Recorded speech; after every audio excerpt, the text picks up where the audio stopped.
President Biden tweeted this, and I want your opinion. It's time to ban assault weapons and high-capacity magazines like we did before. It's time to establish universal background checks, and it's time to end immunity for the gun lobby. Now, what I find a lot of with this argument is that people don't quite understand what an assault weapon is. So I even looked it up. I went to Congress and I said, what's an assault weapon? And Congress defines an assault weapon as functionally the same as other legal firearms, firing it the same way and shooting the same ammunition as other guns of the same caliber. What differentiates an assault weapon from other guns is cosmetics, such as the type of stock on the gun. So it's still a broad definition, and even when people advocate for gun control, they don't quite understand what they're advocating for. And I'm here to give you some information. I'm not here to argue with you and say you shouldn't advocate for gun control. If that's what you want to do, by all means, use your vote, go for it. But you should probably have a better definition than something quite so broad as something the same as legal firearms. Another definition that was passed through that assault weapons ban in 1994, assault weapons are semi-automatic firearms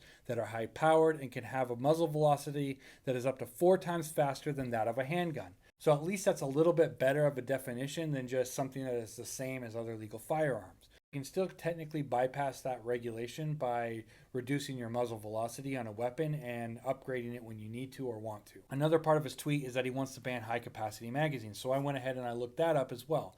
And it says a high-capacity magazine, also known as a large-capacity magazine, is a device that holds more ammunition rounds than a standard magazine for a particular firearm. These magazines can hold as many as 100 rounds, but standard high-capacity magazines typically hold around 30 rounds. So anything about 30 rounds or more is considered a high-capacity magazine. The argument I'll pose on you is this, is that magazines are really not that complicated of a tool. They're actually just a little box with a spring in them, and they're really not hard to manufacture if somebody really wanted to manufacture them. People can already 3D print high-capacity magazines because they're not that complicated. The other part of his tweet is that he wants to make universal background checks a thing. Surprisingly, I looked this number up, and 90% of Americans support universal background checks. But the pro-Second Amendment people are going to throw this argument at you, so you have to be ready if you're going to argue for pro-gun control. That it requires a national registry. See, we already have background checks. Background checks already exist, they're already a thing. But the problem with universal background checks is that it's going to require a national registry. And I would argue that the pro-Second Amendment people have a bigger problem with that than they actually do with banning assault weapons. They don't want the government to know what firearms they have. To them, they have firearms just in case of tyranny. They have firearms in case the government decides to take over. They don't want the government to know what weapons they have. So you're going to have to make an argument that's compelling to those people as to why you think that there should be a national registry. That's really the glaring problem with universal background checks.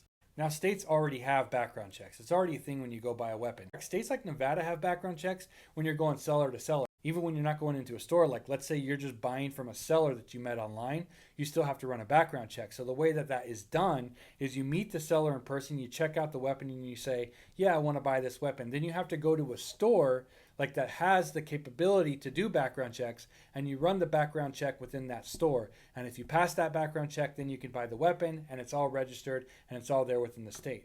The issue with that is sellers are still meeting with each other. So many of them are still bypassing that background check variable in the equation because they think that they don't need to. One last thing I'll touch on is I hear a lot of people say they want to ban semi-automatics, they want to ban weapons of war, and they want to ban weapons that have a capacity to unalive a lot of people. My argument to that is any firearm is a weapon of war. Any firearm is capable of unaliving people minus maybe a BB gun. 22s are weapons of war, and they're small caliber weapons that even John Wayne used in war. So you have to really define what it is you want to ban, and you have to be solid in that definition, and you cannot be ambiguous.